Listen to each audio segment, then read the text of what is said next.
తన సొంత ఆలోచనలతో అభివృద్ధికి, ఫలితానికి, లేకపోతే ఫలానికి, విస్తరించటానికి, భూమిని నిండించటానికి మరియు రాజ్యమేలటానికి సొంత నిర్వచనాలు కట్టుకున్నాడు. దాని కారణం చేత అభివృద్ధి చెందటం అనంటే డబ్బు సంపాదించటం అనుకుంటున్నాడు. అభివృద్ధి చెందటం అనంటే ఇంకో 10 మందిని కలుపుకోవటం అనుకుంటున్నాడు. విస్తరించటం అనంటే అన్ని ఊళ్ళలో నేనే ఉండాలి అని అనుకుంటున్నాడు. భూమిని నిండించటం అనంటే భూమంతా కొనుక్కోవటం అని అనుకుంటున్నాడు, లేకపోతే సంపద సంపాదించటం అని అనుకుంటున్నాడు. రాజ్యమేలటం అనంటే అవతలి వాడి హక్కులు హరించటం అని అనుకుంటున్నాడు. కానీ ప్రభువు ఇచ్చినటువంటి ఆజ్ఞతో కూడిన ఆశీర్వాదం, బాధ్యతతో కూడినటువంటి ఈ వాగ్దానం ఏమిటి అనంటే, ఒకరికి ఉపయోగపడే విధంగా, ఒకరిని ఘనపరిచే విధంగా, ఒకరిని హెచ్చించే విధంగా, ఒకరి కొరకు ఉపయోగపడుతూ హెచ్చిస్తూ ఘనపరుస్తూ సంఘ నిర్మాణం చేసే విధంగా ఆయన ఒక క్రమాన్ని ఏర్పరచాడు.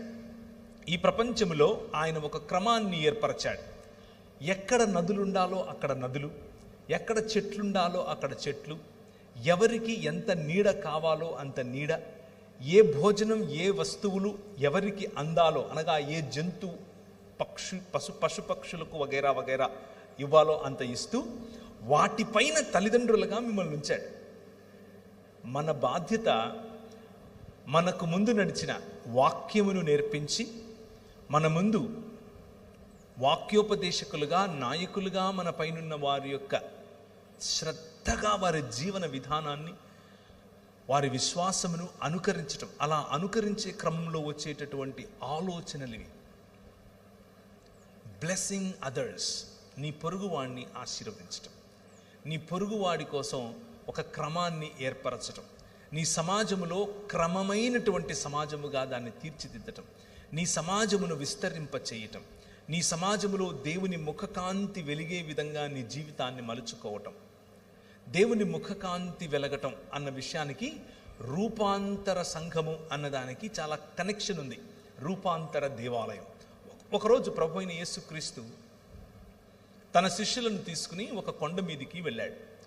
ఒక కొండ మీదికి వెళితే ఆ కొండ మీద చూస్తూ ఉండగానే పేతురు, యాకోబు, యోహాను, ఆంద్రియ వగైరా వాళ్ళు ఒకవైపు కూర్చుని చూస్తూ ఉండగానే ఆయన రూపాంతరము చెందటం చూస్తారు.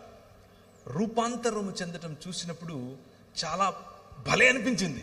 నేను ఇక్కడే ఉండిపోతాను అని అనుకున్నాడు. పేతురు అన్నాడు, ఇక్కడ నీకొక పర్ణశాల, నాకొక పర్ణశాల, ఏలియా